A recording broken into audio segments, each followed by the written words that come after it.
In Days of Great Peace by Mouni Sadhu, Chapter 34, Correspondence. In letters received from America and elsewhere, I often find the following questions. Which of the instructions on meditation given by the ancient Indian philosophers are regarded in the ashram as having the most in common with Maharshi's teachings? Or, what should be our attitude towards our own personality when we are trying to follow the path of self-knowledge? And so on. The answers which I found here at Maharshi's feet may be useful to other people for the solution of the same problem. For their sake, therefore, I give in this chapter some excerpts from my correspondence. Maharshi highly appreciates Sri Sankaracharya's Viveka Chudamani, or the crest jewel of wisdom. Many Hindus regard the sage of Arunachala to be an incarnation of the author of this treatise, which reaches the highest summit of occult philosophic conception. I have chosen from it a few verses for my daily meditation, and I quote them here. The word Brahman denotes the highest divinity, and Parabrahman, the absolute. Logos corresponds to the creator of the universe, or demilogos. Verse 409. The wise man in samadhi perceives in his heart that something which is eternal, pure bliss, incomparable, externally free, actionless, as limitless as space, stainless, without distinction of subject and object, and which is all-pervading Brahman in essence. Verse 255. Realize that thou art that capital T and in quotes. Realize that thou art that Brahman which is far beyond caste, worldly wisdom, family, and clan, devoid of name, form, qualities, and defects, beyond time, space, and objects of consciousness. Verse 256. Realize that thou art that Brahman, which is supreme beyond the range of all speech, but which may be known through the eye of pure wisdom. It is pure, absolute consciousness, the eternal substance. Verse 257. Realize that thou art that Brahman, which is untouched by the 6 human infirmities: hunger, thirst, greed, delusion, decay, and death. It is realized in the heart of yogis in samadhi. It cannot be perceived by the senses. It is imperceptible by intellect or mind. Verse 258.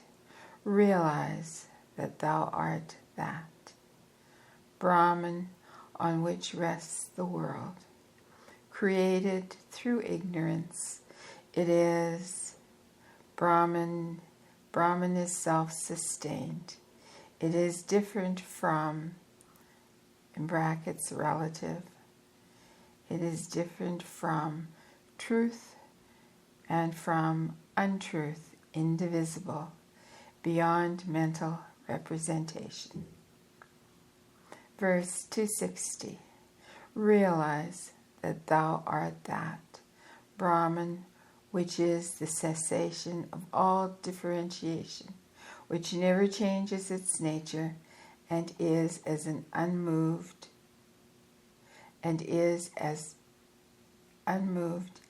as a waveless ocean, eternally unconditioned and undivided. Verse 261. Realize that thou art that Brahman, which is the one only reality, the cause of multiplicity, the cause that eliminates other causes, different from the law of cause and effect. Verse 263.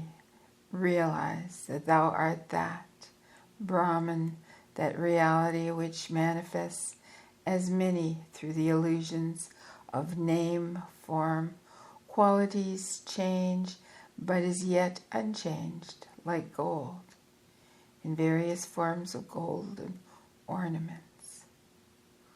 Verse 264. Realize that thou art that Brahman, which alone shines, which is beyond the logos, all-pervading, uniform truth, consciousness, bliss, having no end, indestructible. What lofty peaks of spiritual conception, rising straight up into the realm of the infinite, where truth reigns supreme. The students of self-knowledge begin to understand that his personality is a focus or fulcrum, as it were, through which flows and shines the light of life, that is God. But he himself is not this focus. He must take care to maintain it in perfect purity, to enable the maximum of light to shine through it. But this should be his only care and nothing more. Herein lies the mystery of disappearance of the ego as the result of self-realization. It brings true freedom. When the focus has fulfilled its task, it is discarded with neither pain nor regret, but this happens only when it has become a lived reality and not a theory, and that is the highest initiation. In any event, one thing is true. Only a balanced and one-pointed mind leads to the realm of truth, to samadhi. Interruptions in the state of samadhi prove that the mind is not completely subdued. It comes back to activity and evades the still imperfect control. What kind of attitude is proper in the presence of the Master? Nothing is more helpful in the presence of a great being than stillness of mind. It opens the door of our heart and enables the Master to come in. The proximity of Maharshi makes this effort of stilling the mind infinitely easier than it would be elsewhere. Often, even when people pray according to their own faiths, the result can ultimately be the same. In the presence of Bhagavan Maharshi, we are able to find intuitively by ourselves the proper attitude. The self and the invisible world. An extensive explanation has been given by Maharshi himself in his gospel, so there is nothing to add. Nevertheless, as you want some physical analogy, a rough one may be quoted. Suppose a pianist is playing in gloves. You will see only the leather out of which they are made, having the shape of the hand. The ringers, as they really are, cannot be seen. An important person can believe that the leather of the gloves forms an integral part of the hands of the artist. In a similar way, people who know nothing about the self are unable to see anything beyond the physical side of things. But he who sees reality knows that there is a hand which strikes the keys and plays the music, and that the glove without this living hand inside it is nothing more than a mere lifeless shell or vehicle. The inadequacy of this analogy is that, in truth, you can never see the hand in the glove, for then you would be the hand itself. To see God is to be God. That's a quote from Maharshi's Gospel. To see God is to be God. You ask about the numerous initiatory societies existing in the modern world. Let us not be misguided. If you want to give me a glass of water, you must have the water to give. Unless leaders of such organizations are true masters, perfect men, their teachings and books can be little better than the mental speculation of a layman. The teaching must be supported by the lives of the teachers and give us an unmistakable example of true realization. Your own self will never accept anything less. And until now, I have never seen a master running an organization or a business. Think it over, and the answer will come of itself. Obstacles to the realization of self. Quote, they are your wandering mind and perverted ways of life, says Maharshi in his Gospel. Egotism and the identification of yourself with the physical body are the roots of ignorance. They prevent you from entering the path and realizing vichara self. Inquiry. Who am I? I am this Mr. X of a certain age, appearance, position in society, nationality, profession, and so on. I am born, and I must die. All of these must go before you find an answer to your vichara. A yogi said, the self of the seeker who surrenders himself to the truth is merging into the great infinite self. That is the path. You say, I am a Christian and believer. I am unable to meditate. I can only pray. What achievement is possible for me? Achievement is the same for all, but the ways to it can be seen differently. If you study the lives of the saints of all faiths, you will find that they are all brothers in the love and realization of God. Let our prayers be unselfish, and remember always that the Lord knows better how to rule his universe than we do. Therefore, he does not need our suggestions in the matter. Try to make perfect that which is really yours, your own consciousness. That is the only aim. I will give you a beautiful example of a mystic prayer from Saint Francis of Assisi. Lord, make me an instrument of thy peace. Where there is hatred, let me sow love. Where there is injury, let me sow pardon. Where there is doubt, let me sow faith. Where there is despair, hope. Where there is darkness, light. Where there is sadness, let me sow joy. O Divine Master, grant that I may not so much seek to be consoled as to console, to be understood as to understand, to be loved as to love. For it is in giving that we receive. It is in pardoning that we are pardoned, and it is in dying that we are born into eternal life.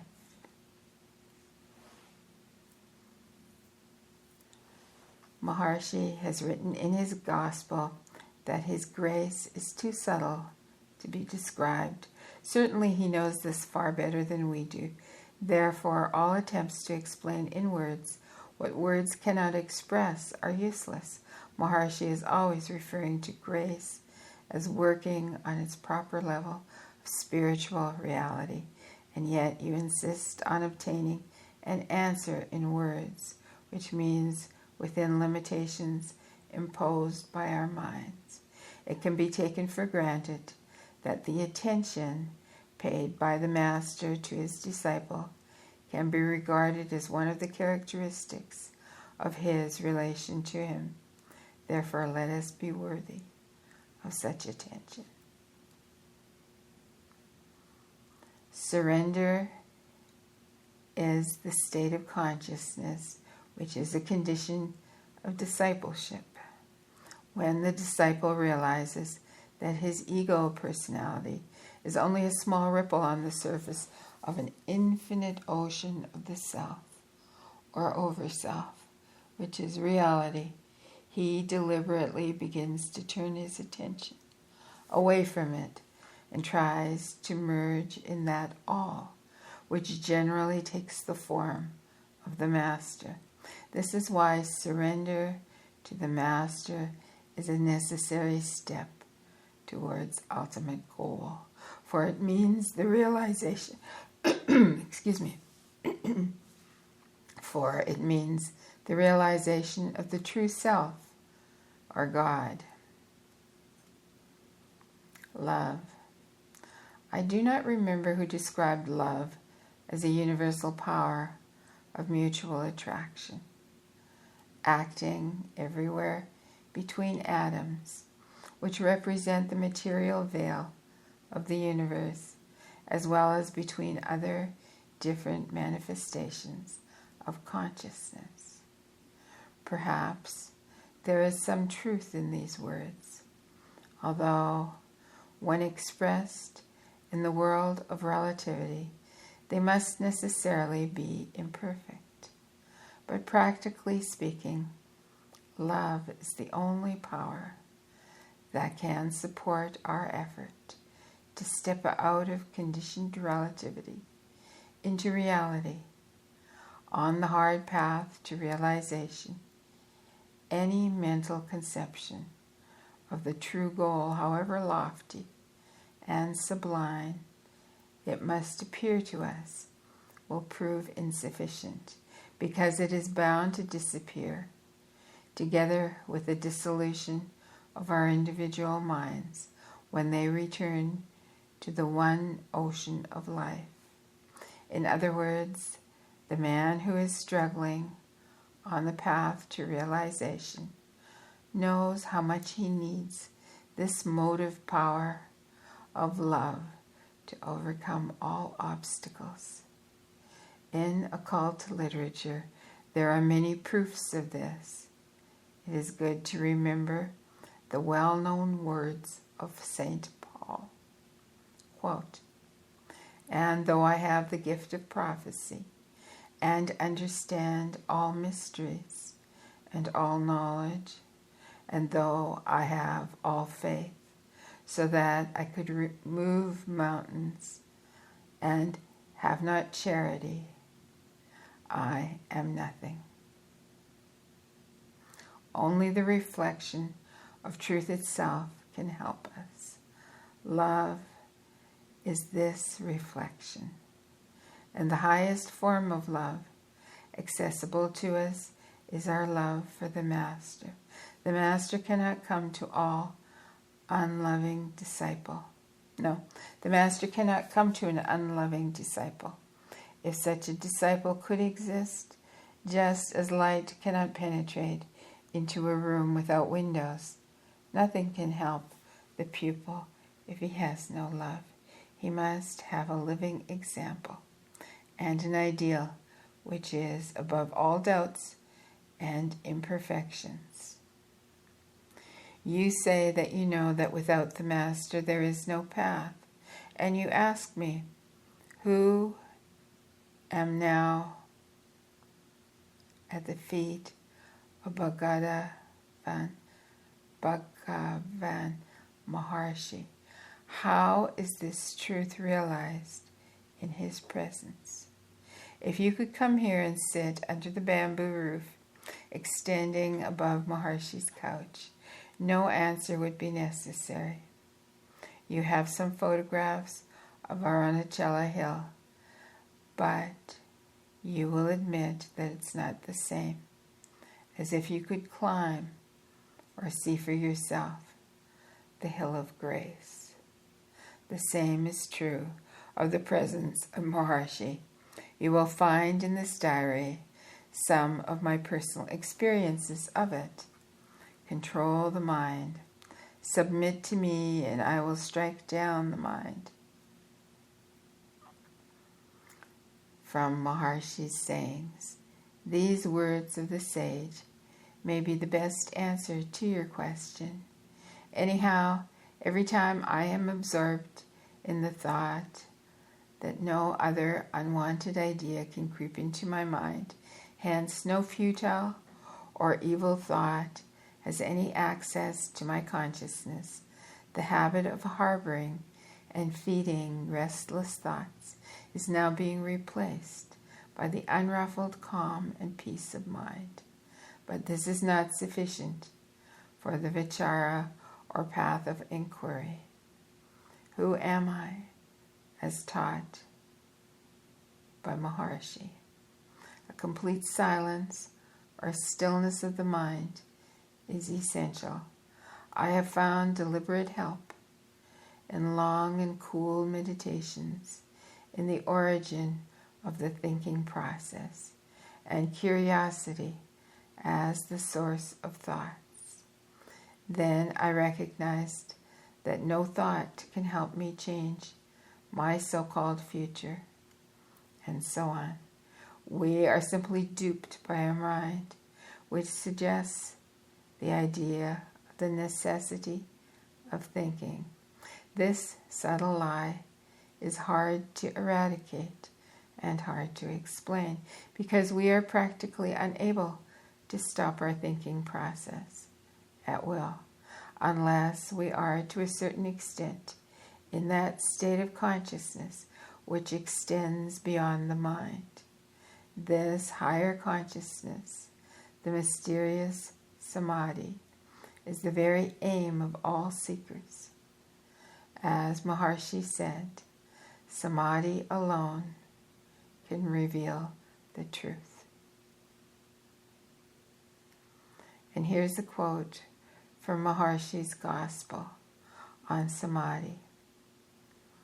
There are few descriptions in the transcendental state of spiritual ecstasy called samadhi.